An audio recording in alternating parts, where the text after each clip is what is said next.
السلام على أشرف الأنبياء وسيد المرسلين نبينا محمد وعلى آله وأصحابه أجمعين. سبحانك لا علم لنا إلا ما علمتنا إنك أنت العليم الحكيم. رب اشرح لي صدري ويسر لي أمري واحلل عقدة من لساني يفقهوا قولي. اللهم علمنا ما ينفعنا وانفعنا بما علمتنا وزدنا علما نافعا। আলহামদুলিল্লাহ, আমরা বীরের আলোচনা করতেছিলাম যে আল্লাহ তাআলা যে সকল কাজের মধ্যে বীর আছে তার মধ্যে একটা হলো ইমান বিল কুতুব, আসমানি কিতাবের প্রতি ইমান। আসমানি কিতাবের প্রতি ইমানের ব্যাপারে আমরা সংক্ষিপ্ত আলোচনা কিছু করেছিলাম, আজকে আর একটু আলোচনা করবো ইনশাআল্লাহ।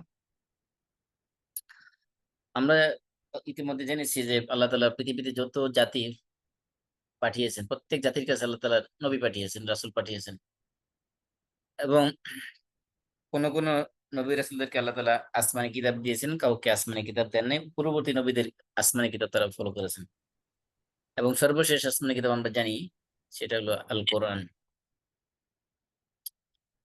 এই এই যে যুগে যুগে আল্লাহ তাআলা আসমানি কিতাব দিয়েছেন, এর মাধ্যমে বোঝা যায় যে আল্লাহ রাব্বুল আলামিন তার বান্দার প্রতি কতটা দয়ালু, এবং আল্লাহ তাআলার উইজডম, যে শরীয়তের বিধান তিনি দিয়েছেন।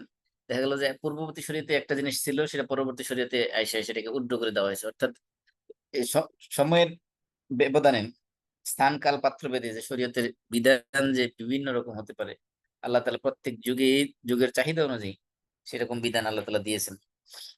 এই জন্য বোঝা যায় যে আল্লাহ রাব্বুল আলামিন তার বান্দার প্রতি কতটা দয়ালু। আল্লাহ যদি একটা বিধান দিয়ে আদম আলাইহিস সালাম থেকে শুরু করে কিয়ামত পর্যন্ত দিতেন যে এটাই চলবে সব সময়, তাহলে অনেক সময় দেখা যাচ্ছে যে যুগের চাহিদার পরিবর্তনের কারণে মানুষের জন্য ওই বিধানগুলো পালন করা কষ্টকর হয়ে যেত। আল্লাহ তাআলা বলতেছেন, ওয়া আনজালনা ইলাইকাল কিতাবা বিল হক। হে রাসূল, আপনার কাছে আমি সত্য সহকারে কিতাব প্রেরণ করছি, মুসাদ্দিকাল লিমা বাইনা ইয়াদাইহি মিনাল কিতাব। এই কিতাবের সামনে যে আগের আগের যে সকল কিতাব আছে, অর্থাৎ আসমানি কিতাব, কোরআনের আগে যেগুলো এসেছে সবগুলোকে এই কোরআন হলো সত্যায়নকারী। অর্থাৎ এই কোরআন যেটা বলবে যে সত্য, সেটাই সত্য। পূর্ববর্তী আসমানি কিতাবের মধ্যে কোরআনের সাথে কন্ট্রাডিক্টরি কোনো ইনফরমেশন যদি থাকে, তাহলে সেগুলো ধরে নিতে হবে সেগুলো মিথ্যা। তার মানে কোরআন হলো একমাত্র এখানে মাপকাঠি সত্য এবং মিথ্যার।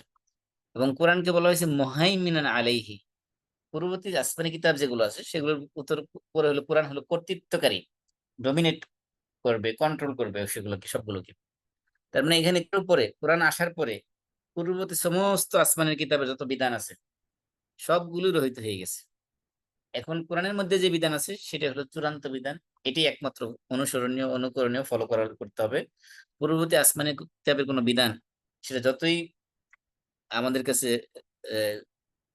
লজিক্যাল রেশনাল মনে হোক না কেন, সেটাকে আমলে নিয়ে সেটার উপর আমল করা যাবে না। এবং পূর্ববর্তী আসমানি কিতাব তো অধিকাংশই বিকৃত হয়ে গেছে। সেগুলোর মধ্যে অনেক অল্টারেশন হয়েছে, অনেক চেঞ্জ আসছে, মানুষের মানুষের হাত লেগেছে, মানুষ সেগুলোকে করে ফেলেছে। এই জন্য কোরআন হলো একমাত্র কিতাব।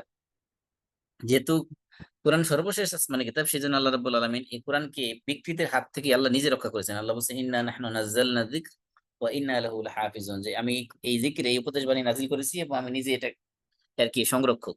তা আল্লাহ তাআলা যে প্রোটেকশন দিয়েছেন, যেহেতু এই কিয়ামত পর্যন্ত এই কোরআনই থাকবে মানুষের আসমানি গাইডলাইন হিসেবে, ডিভাইন গাইড হিসেবে, সেজন্য আল্লাহ রাব্বুল আলামিন এই কোরআনকে প্রোটেকশন দিয়েছেন। পূর্ববর্তী আসমানি কিতাবকে আল্লাহ নিজ দায়িত্বে সংরক্ষণ করেন, বরং ওই ধর্মের অনুসারী যারা তাদের হাতে দায়িত্ব দিয়েছেন এই তাদের ধর্মীয় কিতাবকে সংরক্ষণের জন্য। কিন্তু অধিকাংশ ধর্মের অনুসারীরা, ইহুদি খ্রিস্টান সহ, তারা তাদের ধর্ম কিতাবকে বিকৃত করে তাদের মন গড়া কথাবার্তা সেগুলো আল্লাহর নামে চালিয়ে দিয়েছে।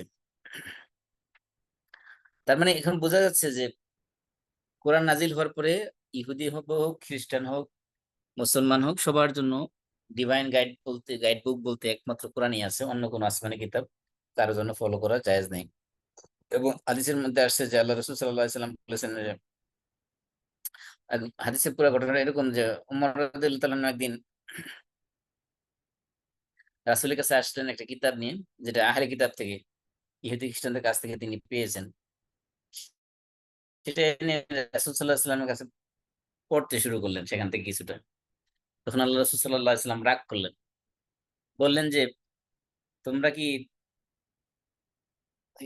ইয়াবনুল খাত্তাব, খাত্তাবের ছেলে, অর্থাৎ উমর রাদিয়াল্লাহু তাআলার পিতার নাম ছিল খাত্তাব, সেজন্য সম্বোধন করে বলছেন, হে খাত্তাবের ছেলে, তুমি তোমাকে বলতেছি যে তুমি কি এখনো আমার এই কিতাবের ব্যাপারে সন্দিহান আছো, সন্দেহ আছে তোমার? ওয়াল্লাযী নাফসি বিয়াদিহি, আর সেই সত্তার কাছে শপথ করে বলতেছি যার হাতে আমার প্রাণ, লাকাদ জিতুকুম বিহা বাইদা নাকিয়া, আমি তোমাদের কাছে যে কিতাব নিয়ে আসছি এটা একেবারে হোয়াইট এবং ক্লিন, এখানে অস্পষ্টতা, কোনো এম্বিগুইটি, কোনো কিছু নাই। তোমরা তোমরা যদি তাদের কাছে, ইহুদি খ্রিস্টানদের কাছে এই কোনো বিষয় সম্পর্কে জিজ্ঞাসা করো, তাহলে তো দেখা যাবে তারা যদি তোমাদের কি কিছু কোনো বিষয়ে ইনফরমেশন দেয় তাওরাত এবং ইনজিলের আলোকে, হতে পারে তোমরা সেটাকে মিথ্যা প্রতিপন্ন করবে। সত্য কথা বললো তারা তারা কিন্তু তোমরা সেটাকে মিথ্যা প্রতিপন্ন করলে, অথবা মিথ্যা কথা বললো কিন্তু তোমরা সেটা কি করলে, সত্যায়ন করে নিলে, তাহলে কি করলে তোমরা বিভ্রান্ত হয়ে যাবে। এই জন্য তিনি বলছেন, আল্লাহ রাসূল ওয়াল্লাযী নাফসি বিয়াদিহি, আবার বলছেন আল্লাহর কসম, মানে সেই সত্তার কসম যার হাতে আমার প্রাণ, লাউ আন্না মূসা কানা হাইয়ান মা ওয়াসিয়াহু ইল্লা আন ইয়াত্তাবিআনি, যে মূসা আলাইহিস সালাম যদি আজকে জীবিত থাকতো তাহলে আমাকে অনুসরণ করা ছাড়া ওনার আর কোনো গন্তব্য থাকতো না, মানে কোনো অপশন, ওনার সামনে আর কোনো অপশন থাকতো না। এই জন্য বলা হচ্ছে যে কোরআন আসার পরে অন্যান্য আসমানি কিতাব যা আছে সবগুলি রহিত হয়ে গেছে। তা আমরা দেখবো যে বর্তমান তাওরাত এবং ইনজিল যেগুলো আসমানি কিতাব আকারে আছে, মানুষ দাবি করে, সেগুলো আসলে কতটা আসমানি কিতাব। আর তাওরাত আমরা জানি যে তাওরাত হলো একটা আসমানি কিতাব যেটা মুসা আলাহিস সাল্লামের উপর নাজিল হয়েছে। তো কোরআনের মধ্যে তাওরাত সম্পর্কে আলোচনা আসছে সূরা মায়েদার 144, সরি, সূরা মায়েদার 44 নম্বর আয়াতে, সূরা আনামের 154 নম্বর আয়াতে, বিভিন্ন জায়গায় এই তাওরাত সম্পর্কে আলোচনা। আল্লাহ বলছেন যে ইন্না আনজালনা তাওরাত, আমি তাওরাত নাজিল করেছি। এই তাওরাতের ভিতরে কি আছে? হুদা ওয়া নূর, এর ভিতরে আছে মানুষের জন্য গাইডেন্স, এবং এর ভিতরে আছে নূর, লাইট। এই তাওরাত দ্বারা কি করতেন যারা আহ রাব্বানিয়ুন ওয়াল আহবার, ইহুদি ধর্মের পণ্ডিত যারা এবং যারা দিনদার ব্যক্তি যারা ছিলেন তাদেরকে বলা হতো রাব্বানিয়ুন ওয়াল আহবার। তারা কি করতো? তারা এই তাওরাতের আলোকে মানুষের মধ্যে বিচার ফয়সালা করতো। আল্লাহ বলছেন যুম্মা আতাইনা মূসাল কিতাবা তামামান আলাল্লাযী আহসানা ওয়া তাফসীরান লিকুল্লি শাইইন হুদা ওয়া রাহমা। আল্লাহ বলছেন আমি মুসা আলাইহিস সালামের কাছে কিতাব দিয়েছি, এটা কি হিসেবে? হেদায়েতের জন্য এবং রহমত হিসেবে দিয়েছি। কি কি উদ্দেশ্যে? লাআল্লাহুম বিলিকাই রাব্বিহিম ইউমিনুন, এই কিতাব পড়ে তারা আশা করা যায় যে তারা কি করবে, তাদের রবের সাথে মিলিত হওয়ার, অর্থাৎ পরকাল সম্পর্কে তারা বিশ্বাস স্থাপন করবে। আর কোরআনের মধ্যে অধিকাংশ আলোচনার মধ্যে দেখা যাচ্ছে যে আল্লাহ তাআলা কোরআন এবং তাওরাতকে পাশাপাশি আলোচনা করেছেন, যেহেতু আসমানি কিতাবের মধ্যে এই দুইটা হলো সবচেয়ে উত্তম কিতাব। আজকে আমাদের কাছে যে তাওরাত আছে বর্তমানে, এই তাওরাত মুসা আলাহিস সালামের সেই তাওরাত আর নাই, এটা মানুষ বিকৃত করে ফেলেছে। বর্তমানে যে তাওরাত আছে তার মধ্যে মূলত তাওরাত পাঁচটা ভাগে ভাগ করা হয়েছে। একটাকে বলে সিফরুত তাকউইন, এটাকে বলে জেনেসিস, এটা আরেক নাম হলো দ্য বুক অফ বিগিনিংস। এই সিফরুত তাকউইন বা জেনেসিসের মধ্যে আলোচনা করা হয়েছে পৃথিবীর সৃষ্টি সংক্রান্ত এবং মানুষের সৃষ্টি সংক্রান্ত আলোচনা করা হয়েছে। নূহ আলাইহিস সালামের যে মহাপ্লাবন হয়েছিল সেই প্লাবন সম্পর্কে আলোচনা করা হয়েছে। ইব্রাহিম আলাইহিস সালামের জীবন, ওনার মৃত্যু থেকে ইউসুফ আলাইহিস সালামের মৃত্যু পর্যন্ত, ইব্রাহিম আলাইহিস সালামের জন্ম থেকে শুরু করে একবারে ইউসুফ আলাইহিস সালামের মৃত্যু পর্যন্ত সেখানে নবীদের কাহিনীও আলোচনা করা হয়েছে। তাওরাতের সেকেন্ড যে আহ, অংশটা, সেটার নাম হলো সিফরুল খুরুজ, আরবিতে বলা হয় সিফরুল খুরুজ, ইংলিশে বলা হয় এক্সোডাস। এটাকে দ্য বুক অফ রিডেম্পশন বলা হয়। এই অংশের মধ্যে আলোচনা করা হয়েছে বনি ইসরায়েল মিশরে যে জীবনযাপন করেছে সেই সংক্রান্ত আলোচনায় এই এক্সোডাসের মধ্যে আলোচনা করা হয়েছে। এখানে ইয়াকুব আলাইহিসসালামের সময় থেকে শুরু করে সেখান থেকে এই কেনানে বসবাস করা বনি ইসরাইল এবং মুসা আলাইহিসসালামের ইউসা ইবনে নুন, ওনাদের জীবনেও এই এক্সোডাসের ভিতরে আলোচনা করা হয়েছে। তাও বর্তমান যে তাওরাত আছে তার তৃতীয় অংশের নাম হলো সিফরুল লাউইন। এটাকে লেভিটিকাস বলে। লেভিটিকাস, এটা আরেকটা নাম হলো the book of holiness. Book of holiness কেন বলা হয়? আর আরবিতে সিফরুল লাউইন কেন বলা হয়? সিফরুল লাউইন বলা হয় ইয়াকুব আলাইহিস সালামের এক ছেলের নাম ছিল লাউই, সেখান থেকে এটার নাম, আরবির নাম বলা হয় সিফরুল লাউইন। আর এটাকে বলা হয় বুক অফ হোলিনেস এই জন্য বলা হয় কারণ এই লেভিটিকাসের মধ্যে সাধারণত আপনার তাহারাত নাজাসাত মানে মানে মানসিক পবিত্রতা এবং অপবিত্রতা সংক্রান্ত আলোচনা করা হয়েছে। এবং আহ কোনো কিছু কুরবানি করা বা জবাই জবাই করা, যেটা স্রষ্টার নামে, সেগুলো মান্যত করা, এগুলো, এবং হারুন আলাইহিস সালামকে সম্মান জানানো, এগুলো নিয়ে সম্পর্কে আছে এই লেভিটিকাসের মধ্যে। 4 নম্বর তাওরাতের 4 নম্বর যে খণ্ডটা বা 4 নম্বর যে অংশটা, সেটাকে বলা হয়েছে সিফরুল আদাদ। এটাকে বলে বুক অফ ওয়ান্ডারিং। এখানে যেহেতু সিফরুল আদাদ মানে নাম্বারস, এই নাম্বারস বলা হয়েছে কারণ কি? কারণ হলো এখানে বনি ইসরায়েলের যত ট্রাইবস বা গোত্র আছে, ইয়াকুব আলাইহিস সালাম থেকে শুরু করে বনি ইসরায়েলের যত গোত্র আছে, তাদের প্রত্যেকটা ব্যক্তি এবং তাদের জীবজন্তু, যেগুলো তারা লালন পালন করতো, সেগুলো সব কিছুর বর্ণনা এই সিফরুল বুক অফ ওয়ান্ডারিং বা নাম্বারস এ। এটা আরেকটা নাম হলো নাম্বারস। নাম্বারস মানে সংখ্যা। যেহেতু এখানে বিভিন্ন সংখ্যা নিয়ে আলোচনা করেছে, কাবিলার সংখ্যা, তাদের পশু সংখ্যা, ব্যক্তির সংখ্যা, মানুষের সংখ্যা নিয়ে আলোচনা করছে, সেই জন্য এই অংশটার নাম দেওয়া হয়েছে সিফরুল আদাদ বা নাম্বারস, বুক অফ ওয়ান্ডারিং। আর 5 নম্বর যে খণ্ড বা অংশটা, সেটার নাম দেওয়া হয়েছে সিফরুত তাসনিয়া।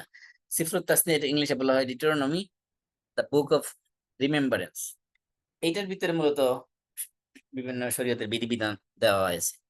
এখানে বিধিবিধান আছে, ইবাদত সংক্রান্ত আলোচনা আছে, রাজনীতি সংক্রান্ত আলোচনা আছে, সমাজনীতি সম্পর্কে আলোচনা আছে, অর্থনীতি সম্পর্কে আলোচনা আছে, এবং এর ভিতরে মুসা আলাহিসাল্লামের 3টা ভাষণের সমষ্টি এর ভিতরে আছে। এখন প্রশ্ন হলো, এই যে বর্তমানে যে তাওরাত বর্তমানে আমাদের আমরা দেখতে পাই বাজারে বা প্রিন্টেড আকারে, এটা কি আসলে আল্লাহর বাণী কিনা? এটা যে আল্লাহর বাণী অধিক এর মানে এর মেজরিটি যে আল্লাহর বাণী না, তার প্রমাণ অসংখ্য প্রমাণ আছে, আমি জাস্ট কয়েকটা উল্লেখ করতেছি। 1 নম্বর কথা হলো যে এই তাওরাত, বর্তমান যে তাওরাত আছে, এটা সুলাইমান আলাইহিস সালাম অর্থাৎ খ্রিস্টপূর্ব 945 সাল থেকে শুরু করে, ওই সুলাইমান আলাইহিস সালামের যুগ থেকে শুরু করে সর্বশেষ 613 খ্রিস্টাব্দ পর্যন্ত, খ্রিস্টপূর্ব 945 থেকে শুরু করে খ্রিস্টাব্দের হলো 613, এই বিশাল সময় ধরে এই তাওরাতকে 7বার ডেস্ট্রয় করে দেওয়া হয়েছে, ধ্বংস করে দেওয়া হয়েছে। তাহলে বোঝা গেছে যে এই 7বার যে জিনিসটা ধ্বংস হয়েছে, বোঝা যাচ্ছে যে এর ভিতরে যে চেইন অফ ন্যারেশন বা সনদের যে বিষয়টা, এটার মধ্যে বিচ্ছিন্নতা ঘটেছে। সুলাইমান আলাইহিস সালাম এর সময় থেকে শুরু করে 613 খ্রিস্টাব্দ পর্যন্ত সময়ের মধ্যে টোটাল 7বার এই তাওরাতকে কি করা হয়েছে, ডেস্ট্রয় করা হয়েছে। এটা হলো একটা প্রমাণ যে এটা সম্পূর্ণ আল্লাহর বাণী না, না হওয়ার পক্ষে। দ্বিতীয় প্রমাণ হলো যে এখানে তাওরাতের মধ্যে গড সম্পর্কে বা আল্লাহ সম্পর্কে যে সকল বক্তব্য দেওয়া হয়েছে, সেখানে এমন সব কথাবার্তা বলা হয়েছে যেগুলো মানুষের বৈশিষ্ট্যের মধ্যে সাথে যায়, কোনো গডের বৈশিষ্ট্যের মধ্যে সাথে যায় না। এগুলো অর্থাৎ কোনো গডের বৈশিষ্ট্য এরকম পারে না। যেমন কি? যেমন তাওরাতে বলা আছে যে আল্লাহ তাআলা স্বয়ং নিজে ইয়াকুব আলাইহিস সালামের সাথে কুস্তি লড়েছেন, সারা রাত ব্যাপী কুস্তি লড়েছেন, এবং সর্বশেষে ইয়াকুব আলাইহিস সালাম আল্লাহকে পরাজিত করেছেন, নাউযুবিল্লাহ। অর্থাৎ ইয়াকুব আলাইহিস সালাম বিজয়ী হয়েছে, আল্লাহ পরাজিত হয়েছে। এই কোন ধর্মগ্রন্থ গড সম্পর্কে, স্রষ্টা সম্পর্কে এরকম বক্তব্য তো দূরের কথা, কোনো মানে যাদের কমন সেন্স আছে কোনো মানুষের, তারা গড সম্পর্কে এরকম কথা বলতে পারে না। অথচ তাওরাতের মধ্যে বলা হচ্ছে যে আল্লাহ নিজেই ইয়াকুব আলাইহিস সালামের সাথে সারা রাত বেশি ব্যাপী কুস্তি লড়েছেন, এবং ইয়াকুব আলাইহিস সালাম আল্লাহকে পরাজিত করেছেন, ইয়াকুব আলাইহিস সালাম বিজয়ী হয়েছে, নাউযুবিল্লাহ। এরপরে এখানে বলা আছে যে আল্লাহ তাআলা মানুষকে সৃষ্টি করার কারণে তিনি নিজে লজ্জিত হয়েছেন, অনুতপ্ত হয়েছেন। কারণ কি? মানুষ যখন গুনায় লিপ্ত দেখেছেন, তখন তিনি লজ্জিত হয়েছেন, এবং আল্লাহ তাআলা কাঁদতে কাঁদতে এক পর্যায়ে আল্লাহ তাআলার চোখ হয়ে গেছে, চোখ চোখ উঠেছে বা চোখের রোগ হয়েছে। তারপরে ফেরেশতারা এসে আল্লাহ তাআলার ট্রিটমেন্ট করেছেন, চিকিৎসা করেছেন, নাউযুবিল্লাহ। এরকম জঘন্য কথা, যে আল্লাহ মানুষ অসুস্থ হলে যে আল্লাহর কাছে রোগের মুক্তি চায়, শিফা চায়, সে আল্লাহ নাকি মানে অনুতপ্ত হইয়া, লজ্জিত হইয়া, কান্না করতে করতে চোখে সমস্যা হয়ে গেছে, তারপর ফেরেশতা এসে চোখের চিকিৎসা করছে, নাউযুবিল্লাহ। এই ধরনের কথা, গাঁজাখুরি কথা তাওরাতের মধ্যে আছে। এটা হলো আরেকটা উদাহরণ যে এই তাওরাতের মধ্যে যা আছে এগুলো যে আল্লাহর বাণী না তার প্রমাণ। 3 নম্বর প্রমাণ হলো যে নবীদের সম্পর্কে, আল্লাহ সম্পর্কে তো আছে, নবীদের সম্পর্কে এমন সব জঘন্য কথাবার্তা বলা হয়েছে যেগুলো কোনো মানুষ, সুস্থ মানুষ ওগুলো বিশ্বাস করতে পারে না। যেমন কি, আমি জাস্ট এখানে 3টা উদাহরণ দিতেছি। যেমন হারুন আলাইহিস সালাম সম্পর্কে বলা হয়েছে তাওরাতের মধ্যে যে হারুন আলাইহিস সালাম নিজে কি করেছেন, একটা বাছুরের পূজা করেছেন, একটা বাছুর নিজে বানিয়েছেন, এবং বনি ইসরায়েল সবাই মিলে সেই বাছুরকে পূজা করেছে, নাউজুবিল্লাহ। পৃথিবীতে আল্লাহ তাআলা নবী রাসূল পাঠিয়েছেন তাওহীদ প্রতিষ্ঠা করার জন্য, এক আল্লাহর ইবাদত করার জন্য, শিরক মুক্ত থাকার জন্য, আল্লাহ ছাড়া অন্য কারো ইবাদতকে বর্জন করার জন্য। আর তাওরাত বলতেছে যে হারুন আলাইহিস সালাম নাকি নিজেই মূর্তি বানায় দিয়েছেন, বাছুর বানায় দিয়েছেন যে বনি ইসরায়েলকে পূজা করার জন্য, নাউজুবিল্লাহ। ঠিক তেমনি লূত আলাইহিস সালাম সম্পর্কে বলা হচ্ছে যে লূত আলাইহিস সালাম নিজেই আন্না লূতান শারিবা খামরান হাত্তা সাকার, যে লূত আলাইহিস সালাম মদ খেয়ে মদ্যপ অবস্থায় মাতাল হয়ে গেছেন, নাউজুবিল্লাহ। এবং শুধু মাতাল হয়েছেন এতটুকু, এতটুকু সীমাবদ্ধ থাকলে তো ভালোই ছিল। তারপরে কি বলতেছে, বলতেছে এই মদ্যপ অবস্থায়, মাতাল অবস্থায়, নেশাগ্রস্ত অবস্থায় তিনি ওনার 2 মেয়েকে একটার পর একটা কি করেছেন, ধর্ষণ করেছেন, নাউজুবিল্লাহ। তাহলে এই যে মনে করেন একটা নবীর ব্যাপারে এরকম জঘন্যতম অপবাদ, যে 2টা বড় বড় কবিরা গুনাহ, মদ খাওয়া এবং জিনা করা। এই এই মদ খাওয়া এবং জিনা করার অপবাদ দিয়েছেন কার বিরুদ্ধে? একজন নবীর বিরুদ্ধে, লূত আলাইহিস সালামের বিরুদ্ধে। এই কথা যদি কোনো ধর্মগ্রন্থে থাকে, এটা কি কোনো মানুষ, সুস্থ মানুষ বিশ্বাস করতে পারে না যেটা আল্লাহর কথা? তারপরে সেখানে তাওরাতের মধ্যে বলা আছে যে সুলাইমান আলাইহিস সালাম একজন নবী, তিনি নাকি জীবনের শেষ মুহূর্তে এসে মুরতাদ হয়ে গেছেন, নাউজুবিল্লাহ, মানে ধর্মান্তরিত হয়েছেন। একজন নবী যে সারাদিনে তার দায়িত্ব হলো মানুষকে দিনের পথে ডাকা, হেদায়েত দেওয়া, হ্যাঁ, দিনে দাওয়াত দেওয়া, সে নাকি শেষ বয়সে মুরতাদ হয়ে গেছে, নাস্তিক হয়ে গেছে, নাউজুবিল্লাহ। এমনকি নাস্তিক হওয়ার পরে তিনি কি করেছেন, তিনি মূর্তি পূজা করেছেন, এবং এই মূর্তির জন্য তিনি এবাদত খানাও বানিয়েছেন, যেখানে মূর্তি রাখা হইতো, মানুষ এসে সেখানে এবাদত করতো। এই ধরনের গাঁজাখুরি কথাবার্তা আল্লাহর ব্যাপারে, নবীর ব্যাপারে যে কিতাবের মধ্যে থাকে, সেই কিতাব যে আসমানি কিতাব নয়, এই যে ডিভাইন স্ক্রিপচার বা বুক নয়, এটা এই কয়েকটা উদাহরণ দেখতে বোঝা যায়। আমরা বলি না যে ভাত সিদ্ধ হয়েছে কিনা সব ভাত টিপা দেখা লাগে না, 2-একটা টিপলে বোঝা যায় যে পুরা ভাত সিদ্ধ হয়েছে কিনা পাতিলে। তাওরাতের মধ্যে যেগুলো আছে, এগুলো যে এই যে গাঁজাখুরি কথা যেগুলো বলা হয়েছে, এগুলো যে আল্লাহর বাণী না, এই আল্লাহর ব্যাপারে এবং নবীদের ব্যাপারে যে সকল জঘন্যতম কথা এখানে বলা হয়েছে, এই কয়েকটা উদাহরণ দেখলে বোঝা যায়। আরেকটা উদাহরণ হলো যে, আরেকটা প্রমাণ হলো যে তাওরাত এটা যে আল্লাহর বাণী না, তার প্রমাণ হলো যে এই যে আমরা আগে আগে আলোচনা করেছিলাম লম্বা সময় নিয়ে যে আহ, নাস্তিকতা, এটা কিভাবে পাশ্চাত্যে প্রমোট করা হলো, বা এটা কিভাবে ছড়াইলো, জন্ম একেবারে নাস্তিকতার উৎপত্তি থেকে শুরু করে এটা ক্রমবিকাশ কিভাবে হলো।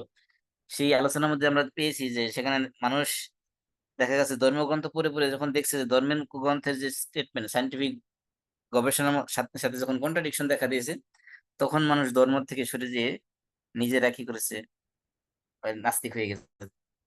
মানুষগুলো যখন দেখছে যে তাদের সাইন্টিফিক ফাইন্ডিংস যেগুলো, দীর্ঘ সময় গবেষণা করে তারা যে ফাইন্ডিংস পেয়েছে, তাওরাতের মধ্যে যে সকল সাইন্টিফিক বিষয়ে কথা বলা হয়েছে সেগুলো যখন দেখছে কন্ট্রাডিক্টরি, তখন তারা বুঝছে যে এটা আসলে সঠিক ধর্মগ্রন্থ না। মানুষ কি করেছে, সেখান থেকে ধর্মগ্রন্থ থেকে দূরে সরে গেছে। এবং তাওরাতের মধ্যে যে সকল বিষয়ে আলোচনা করেছে অধিকাংশ যে ভুল ইনফরমেশন, তার প্রমাণ হলো যে, যেমন আপনি ডক্টর মরিস বুকাইলি, তিনি 2টা বই লিখছেন মূলত। তিনি একটা বই লিখছেন দ্য অরিজিন অফ ম্যান, সে মানুষের সৃষ্টির ব্যাপারে নিয়ে আলোচনা করেছেন। এবং আরেকটা বই হলো the Bible, the Quran and science. এই যে 2টা বই, এই 2টা বই পড়লে বোঝা যাবে সেখানে তিনি কি করেছেন। সেখানে প্রমাণ করেছেন যে তাওরাত এবং ইনজিলের মধ্যে অনেক ধরনের সায়েন্টিফিক ভুল ইনফরমেশন দেওয়া আছে, এবং এটাও প্রমাণ করেছেন যে কোরআনের মধ্যে যে সকল সায়েন্টিফিক মানে ট্রু বা এগুলো সত্য, সায়েন্টিফিকলি এগুলো প্রমাণ করা যায়, কিন্তু তাওরাত এবং ইনজিলের মধ্যে যেগুলো, এগুলো সায়েন্টিফিক্যালি রং ইনফরমেশন, এগুলো তিনি এই বইয়ের মধ্যে আলোচনা করেছেন। তারপরে তিনি সেখানে এমন সব বিষয়ে আলোচনা করেছেন যে সেখানে এমন সব কোরআনের মধ্যে এমন সব সাইন্টিফিক বিষয় ইনফরমেশন দেওয়া হয়েছে 1400 বছর আগে, যেগুলো সায়েন্স মাত্র কিছুদিন আগে জেনেছে। তো এই সবগুলোর মাধ্যমে যেটা প্রমাণিত হলো যে তাওরাত, বর্তমানে যে তাওরাত অবশিষ্ট আছে, সেটা আসলে আল্লাহ রাব্বুল আলামিনের বাণী না। এগুলো মানুষের বিকৃত চিন্তার, মানুষের ব্রেন চ্যাট, এগুলো মানুষের চিন্তার ফসল। মানুষ এগুলো এই তাদের মন মতো করে আল্লাহর নামে মিথ্যা কথা এগুলো আল্লাহর নামে চালিয়ে দিয়েছে। তারপরে ইনজিলের ব্যাপারে আসি আমরা। ইনজিল হলো আল্লাহ রাব্বুল আলামিন নাযিল করেছেন ঈসা আলাইহিস সালামের উপরে। এই ইনজিল কি হয়েছে?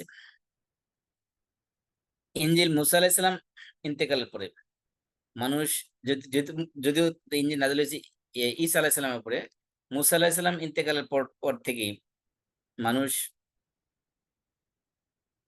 এই ইনজিলের মধ্যে বিকৃতি শুরু করেছে। কোথাও বৃদ্ধি করেছে, কোথাও ডিলিট করে দিয়েছে, মানে অ্যাড ডিলিট চেঞ্জ করেছে। এবং ঈসা আলাইহিস সালামের পরবর্তীতে, ঈসা আলাইহিস সালাম এর পরে, যেটা আমরা বর্তমানে যে হোলি বাইবেল বলতে যেটা বুঝি, আল কিতাব আল মুকাদ্দাস, যেটা খ্রিস্টানরা বাইবেল হিসেবে চেনে, এই খ্রিস্টানদের এই বাইবেল মূলত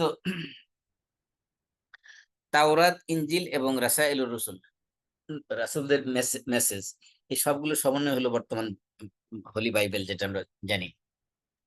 এই বাইবেলের মধ্যে ওই যে আগের যে তাওরাত ছিল, তাওরাতকে বাইবেলের নাম দেওয়া হয়েছে আল আহদ আল কাদিম, বা এটাকে বলা হয় ওল্ড টেস্টামেন্ট। আর যেটা ইনজিল, অর্থাৎ মুসা আলাহিস সাল্লামের কাছে যে তাওরাত নাযিল হয়েছে, সেটাকে নাম দেওয়া হয়েছে ওল্ড টেস্টামেন্ট। আর ঈসা আলাইহিস সালামের কাছে যে ইনজিল নাযিল হয়েছে, সেটার নাম দেওয়া হয়েছে নিউ টেস্টামেন্ট। তার মানে বর্তমান যে বাইবেল আছে, এই বাইবেলের মধ্যে কিন্তু তাওরাত এবং ইনজিল দুইটা সমন্বয় আছে। এটার মধ্যে দুইটা পার্ট, একটা হলো ওল্ড টেস্টামেন্ট, একটা হলো নিউ টেস্টামেন্ট। ওল্ড টেস্টামেন্ট যেটা, সেটা মূলত তাওরাত। আর নিউ টেস্টামেন্ট যেটা, সেটা হলো ইনজিল। এখন সমস্যা হলো যে ইহুদিরা বা জুইশরা যেই তাওরাত ফলো করে, সেটা হলো ওল্ড টেস্টামেন্ট। কিন্তু ওল্ড টেস্টামেন্ট, ইহুদিদের কাছে ওল্ড টেস্টামেন্ট যেটা আছে, সেটা মূলত হিব্রু বাইবেল। হিব্রু বাইবেলের ওল্ড টেস্টামেন্ট আছে। আর খ্রিস্টানদের কাছে যে ওল্ড টেস্টামেন্ট আছে, এই দুই ওল্ড টেস্টামেন্টের মধ্যে অনেক কিছু মিল আছে, কিন্তু এক্সপ্লেনেশন করতে যেয়ে খ্রিস্টানরা একরকম ব্যাখ্যা করেন, ইহুদিরা একরকম ব্যাখ্যা করেন। তাদের ব্যাখ্যার মধ্যে বিশাল তফাৎ আছে।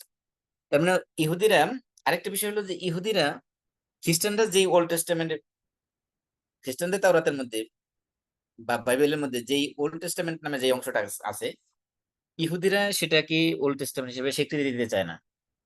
তারা বলে না যে এটা ওল্ড টেস্টামেন্ট, বরং তাদের কাছে যে হিব্রু ভাষায় বা ইব্রানি ভাষায়, হিব্রু ভাষায় যে বাইবেল আছে, মানে ইয়ে হিব্রু বাইবেল যেটা আছে, অর্থাৎ ওল্ড টেস্টামেন্ট আছে, এটাকে তারা একমাত্র অথেন্টিক ওল্ড টেস্টামেন্ট হিসেবে ইহুদিরা মানে। খ্রিস্টানরা তাদের কাছে যে ওল্ড টেস্টামেন্ট আছে, এর মধ্যে যদিও অনেক দিক থেকে মিল আছে, কিন্তু এক্সপ্লেনেশন ক্ষেত্রে বা ব্যাখ্যা করার ক্ষেত্রে ইহুদি এবং খ্রিস্টানদের মধ্যে বিশাল তফাৎ আছে। অর্থাৎ আমি যেটা বলতে চাচ্ছি যে বর্তমান যে বাইবেল, খ্রিস্টানদের কাছে যে বাইবেল, এই বাইবেলের মধ্যে ইহুদিদের ওল্ড টেস্টামেন্টও আছে, এবং অর্থাৎ তাওরাত আছে, আবার ইনজিল যেটা নিউ টেস্টামেন্ট, এই দুইটাই আছে। কিন্তু ইহুদিদের কাছে যে ওল্ড টেস্টামেন্ট আর খ্রিস্টানদের কাছে যে ওল্ড টেস্টামেন্ট, এই দুইটার মধ্যে অনেক কিছু মিল থাকা সত্ত্বেও ইহুদিরা এটা খ্রিস্টানদের কাছে থাকা ওল্ড টেস্টামেন্টকে স্বীকৃতি দিচ্ছে না। কারণ তারা মনে করে তাদের কাছে যে হিব্রু বাইবেল আছে, এটাই অরিজিনাল বাইবেল। আর ইহুদিদের কাছে যে বাইবেল আছে, এটা হলো উম, এটা তারা বলতে চাচ্ছে যে এটা রিলায়েবল না বা এটা অথেন্টিক না। তাহলে এই যে খ্রিস্টানদের কাছে যে বাইবেল আছে, এটাকে তারা চারটা ইভাঞ্জেলিস্টে ভাগ করেছে। একটা নাম হলো গসপেল অফ জন, একটা হলো গসপেল অফ মার্ক, একটা হলো গসপেল অফ ম্যাথিউ, একটা হলো গসপেল অফ লুক। এটাই আরবিতে বলা হয় ইনজিল ইউহান্না, ইনজিল মার্কুস, ইনজিল মাত্তা এবং ইনজিল লুকা। এই চারটা এছাড়াও বর্তমান খ্রিস্টানদের কাছে নিউ টেস্টামেন্টের মধ্যে আরো ইনজিল আছে, যেমন ইনজিল বার্নাবা আছে, আরো অনেকগুলো আছে। তবে রিলায়েবল হলো তাদের কাছে এই চারটা: ইনজিল গসপেল অফ জন বা ইনজিল ইউহান্না, 2 নম্বর হলো গসপেল অফ মার্ক বা ইনজিল মার্কুস, 3 নম্বর হলো গসপেল অফ ম্যাথিউ বা ইনজিল মাত্তা আরবিতে, 4 নম্বর হলো গসপেল অফ লুক বা ইনজিল লুকা। এই 4টেই হলো মূলত বর্তমান খ্রিস্টানদের কাছে রিলায়েবল বা গ্রহণযোগ্য ইনজিল। এখন প্রশ্ন হলো যে এই যে খ্রিস্টানদের কাছে যে ইনজিল আছে বা বাইবেল আছে, এটা অথেন্টিসিটি কতটুক, এটা এটা আসলে কি গডের বাণী কিনা? এখানে কথা হলো যে ইহুদিদের তাওরাত সম্পর্কে যে বক্তব্য আমি একটু পরে বলেছি, যে যেই কারণে তাওরাত আল্লাহর বাণী হওয়ার প্রমাণ বহন করে না, ঠিক সেম কারণে এই খ্রিস্টানদের ইনজিলও আল্লাহর বাণী হওয়ার মতো না। কারণ এই ধরনের সেম মেসেজ বাণী, সেম কথা আল্লাহর ব্যাপারে, নবীদের ব্যাপারে আহ ইনজিলের মধ্যে আসছে, অর্থাৎ খ্রিস্টানদের বাইবেলের মধ্যে আসছে। এই জন্য এই সকল কারণে বলা যায় যে এগুলো বর্তমানে যে বাইবেল আছে, এটা হিব্রু বাইবেল হোক অথবা ইহুদিদের ওল্ড টেস্টামেন্ট, খ্রিস্টানদের ওল্ড টেস্টামেন্ট নিউ টেস্টামেন্ট হোক, যেটাই হোক না কেন, এই কোনোটাই আল্লাহর বাণী না, থাকলেও সেগুলো বিকৃত অবস্থায় আছে। অরিজিন একবারে গডের মেসেজ হিসেবে, বাণী হিসেবে নাই। অসংখ্য অগণিত ওলামা ইকরাম যুগে যে খ্রিস্টানদের তাদের ধর্মগ্রন্থকে বিকৃত করেছে, সেগুলো প্রমাণ করেছেন এবং কিতাবও লিখেছেন। বিশেষ করে শাইখুল ইসলাম ইবনে তাইমিয়া, তিনি একটা প্রসিদ্ধ বই লিখেছেন, সেই বইয়ের নাম হলো আল জওয়াব আস সহিহ লিমান বাদ্দালা দীন আল মাসিহ। যে দিন মাসি মানে ঈসা আলাইহিস সালাম, ঈসা আলাইহিস সালামের দিনকে যারা পরিবর্তন করে দিয়েছে তার সঠিক জবাব, এই শিরোনামে তিনি একটা বই লিখেছেন। শেখ ইবনুল কাইয়িম তিনি একটা কিতাব লিখেছেন হিদায়াতুল হায়ারা ফি আজওয়াবাতিল ইয়াহুদ ওয়ান নাসারা, ইহুদি এবং নাসারাদের বা খ্রিস্টানদের আহ জবাব দিয়ে তা- তাদের কিতাব যে ভ্রান্ত, এটা যে আল্লাহর বাণী না, বরং তাদের মন গড়া বক্তব্য তারা তার ভিতরে রেখেছেন, সেগুলো সেখানে প্রমাণ করেছেন। ইন্ডিয়ার একজন মুহাদ্দিস রহমতুল্লাহ আল হিন্দি, তিনি বড় মাপের একজন মুহাদ্দিস ছিলেন। তিনি খ্রিস্টানদের সাথে ডিবেট করেছেন। সেই ডিবেটটা বই আকারে পরবর্তীতে প্রকাশিত হয়েছে ইজহারুল হক। ইজহারুল হক নামে ডিবেটের পুরো ডিবেটটা সেখানে তুলে ধরা হয়েছে। সেখানে প্রমাণ করা হয়েছে যে খ্রিস্টান ধর্ম, বর্তমান যে খ্রিস্টান ধর্ম বা খ্রিস্টানদের কাছে যে ধর্মগ্রন্থ আছে, এটা যে মানে ভ্রান্ত, এটা যে সঠিক নয়, এটা রিলায়েবল নয়, এটা গডের বাণী নয়, এগুলো তিনি প্রমাণ করেছেন অসংখ্যবার। এবং শেখ মোহাম্মদ আবু জাহরা, তিনিও বই লিখেছেন মুহাদারাত ফিন নাসরানিয়া নামে, সেই কিতাবের মধ্যে এগুলো তারা প্রমাণ করেছেন। তো বোঝানো হচ্ছে যে খ্রিস্টানদের কাছে যে ধর্মগ্রন্থ আছে, সেই ধর্মগ্রন্থ আসমানি কিতাব নয়, বরং এগুলো মানুষের, আল্লাহ তাআলা যে আসমানি কিতাব নাজিল করেছেন তাদের কাছে, সেগুলো তারা নিজেদের মন গড়া মত ভাবে চেঞ্জ করে, পরিবর্তন করে দিয়েছেন। এমনকি যারা খ্রিস্টান ধর্ম থেকে পরবর্তীতে মুসলমান হয়েছেন, তারাও এই বিষয়ে কিতাব লিখেছেন। যেমন ইব্রাহিম খলিল আহমদ, একজন লেখক, তিনি আহ, একটা বই লিখেছেন, বইয়ের নাম হল মুহাদারাত ফি মুকারনাতিল আদিয়ান, কম্পারেটিভ রিলিজনের উপরে অনেকগুলো তিনি লেকচারে সংকলন করেছেন। সেখানে তিনি প্রমাণ করেছেন যে খ্রিস্টানদের কাছে যে বাইবেল আছে, এটা আল্লাহর বাণী নয়। এবার আসি আমরা সময় শেষের দিকে প্রায়।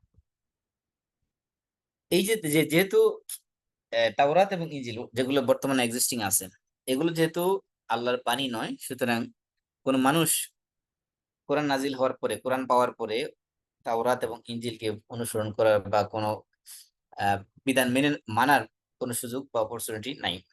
যদি কেউ মানে কোরআন বাদ দিয়ে তাওরাত এবং ইনজিলের কোনো কিছুকে, তাহলে সে কাফের হয়ে যাবে। তাহলে এখন আমরা আসি যে কি কারণে মানুষ কুফরের দিকে চলে যাবে।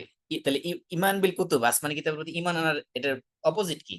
অপোজিট হলো এই আসমানি কিতাবকে মিথ্যা প্রতিপন্ন করা, আসমানি কিতাবের প্রতি কুফরি করা এবং আসমানি কিতাবকে বিকৃত করা, কোরআন থেকে মুখ ফিরিয়ে নেওয়া এবং মানে কোরআন মানসুখ হয়ে গেছে, রহিত হয়ে গেছে, অ্যাব্রোগেটেড হয়ে গেছে, এরকম কোন দাবি করা, এবং কোরআনের আইন বাদ দিয়ে অন্য কোন আইনের দিকে ধাবিত হওয়া।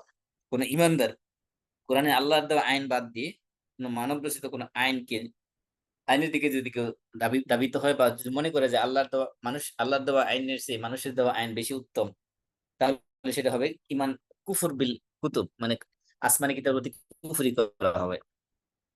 তারপরে কেউ যদি মনে করে যে আল্লাহ তাআলা কোরআনের মধ্যে যে সকল বিধান দিয়েছেন, এগুলো মানে পারফেক্ট না, এগুলো ইমপারফেক্ট, অথবা এগুলো অসম্পূর্ণ, বা 1400 বছর আগে সেই বেদুইন যাযাবরদের ওই সভ্যতার জন্য সেগুলো তাদের যুগের জন্য উপযুক্ত ছিল। আজকে একবিংশ শতাব্দীতে সিভিলাইজ সোসাইটিতে এই বিধান এগুলো কার্যকরী না, এগুলো চলবে না, এমন কেউ যদি বিশ্বাস করে তাহলে সে হলো আসমানি কিতাবের প্রতি তার ঈমান আর নাই, অর্থাৎ সে কাফের হয়ে গেছে। কেউ যদি মনে করেন যে কোরআনের মতো, কোরআনের বিধানের মতো আরো বিধান আছে বা কোরআনের সমকক্ষ কোন বিধান, কোরআনের যে আল্লাহ তাআলা যে সকল কোন শরীয়তে যে সকল বিষয়ে বিধান দিয়েছেন, এই কোরআনের বিধানের সমকক্ষ আরো কোন বিধান মানুষ তৈরি করেছে, মানুষের বিধানটা কোরআনের বিধানের সমকক্ষ কিংবা তার চেয়ে উত্তম, এরকম কম্পারিজন করে যখন মানুষ কোরআনের সাথে কম্পারিজন করে কোরআনের সমকক্ষ অথবা কোরআনের চেয়ে উত্তম যদি কেউ দাবি করে, তাহলে সে কোরআন ইমান বিল কুতুব তার ভিতরে নাই, অর্থাৎ আসমানি কিতাবের ইমান তার নাই, ইমান না থাকার কারণে সে কাফের হয়ে যাবে।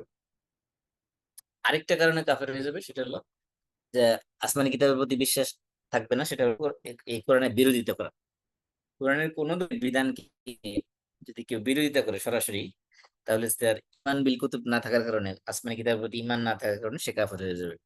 তাহলে এই সকল কারণে মানুষ সাধারণত কি হয়ে যায়, আসমানি কিতাব প্রতি সঠিক ইমান থাকে না মানুষের। আর এই যে আসমানি কিতাবের প্রতি ইমান না থাকার কারণে যুগে যুগে অনেক মানুষ কাফের হয়ে গেছে।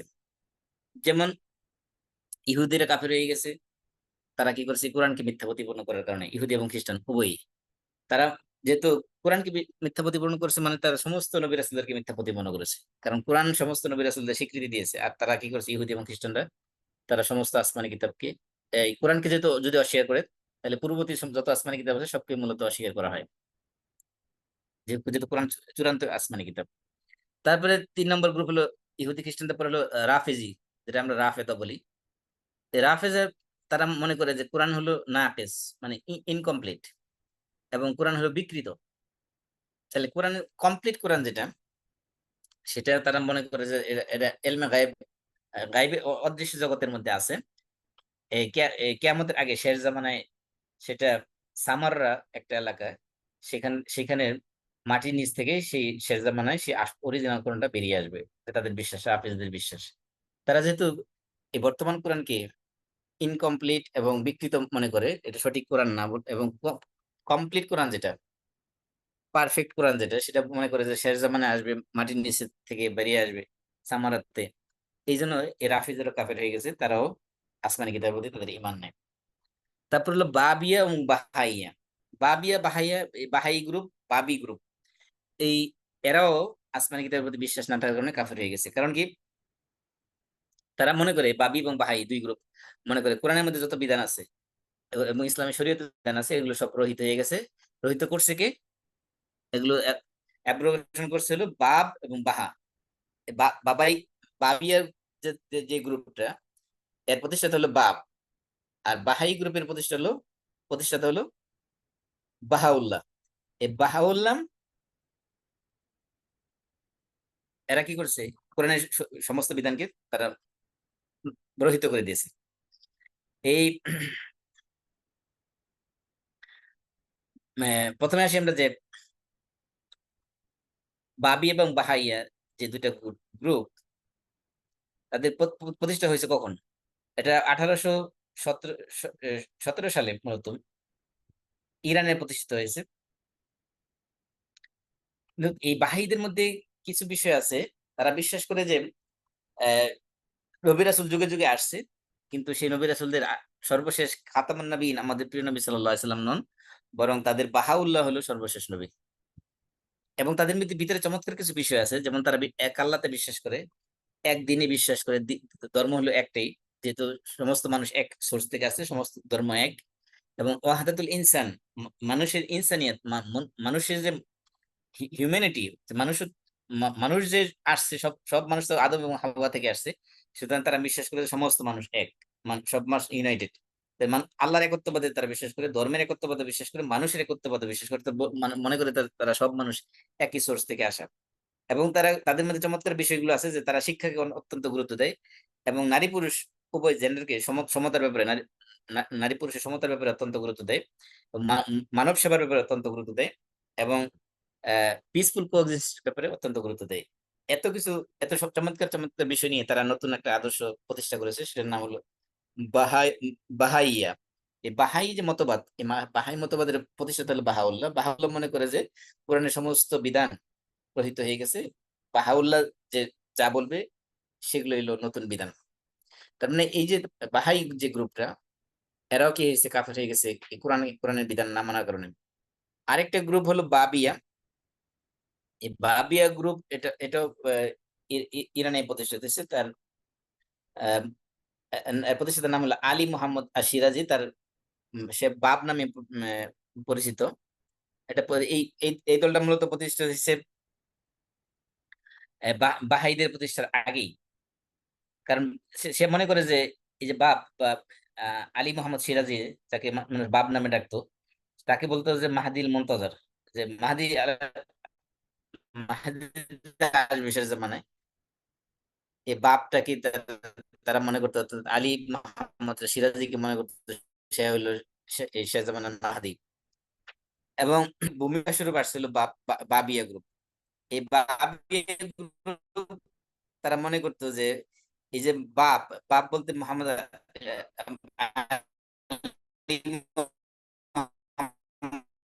সিরাজি, আলী মোহাম্মদ সিরাজি মূলত প্রকৃত উম, মাহাদি, তার যে প্রকৃত দিল তাদের কাছে বাহাউল্লাহ। বাহাইয়া বাবি। আরেক গ্রুপ নাম হলো তিজানিয়া। এই তিজানিয়া গ্রুপ, এটা আফ্রিকাতে আছে। এরাও কাফের হয়ে গেছে কি কারণে? কোরআন কোরআনের ইমান না থাকার কারণে তারা মনে করে রাসূলের উপরে দরুদ পড়ার পেয়েছেন, এই দরুদটা নাকি কোরআনের চেয়ে বেশি মর্যাদাবান। এবং তারা বলতেছে যে কেউ যদি এটা, তাদের কাছে একটা সালাতুল ফাতিহ নামে রাসূলের উপরে একটা দরুদ আছে। এই সালাতুল ফাতিহ যদি কেউ একবার পড়ে, তাহলে পুরা কোরআন, সম্পূর্ণ কোরআন সত্য সিত্তাত আলাফ, মানে ৬,০০০ বার কোরআন খতম ফজিলত। নাউযুবিল্লাহ। দুরূদ পড়লে আপনি ৬,০০০ বার কোরআন খতম করার চেয়ে বেশি ফজিলত হয়। সেই দুরূদ তারা বানাইছেন নাকি তিজানি মতবাদের যে প্রতিষ্ঠাতা বা যে ধর্মীয় গ্রুপটা, তারা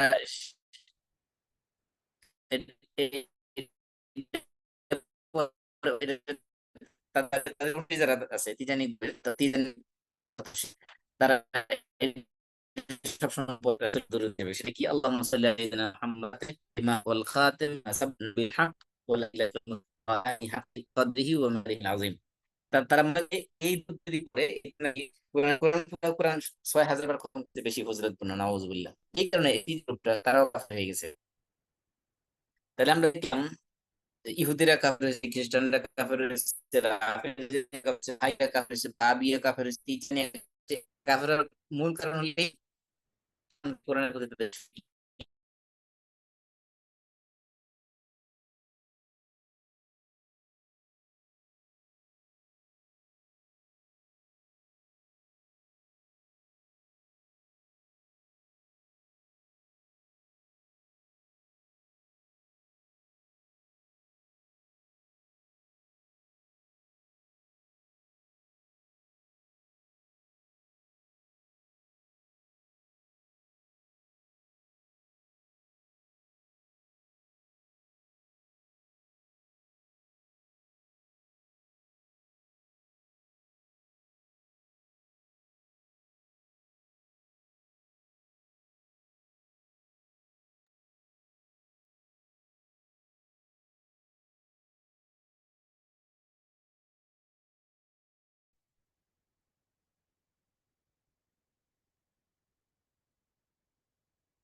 হ্যালো,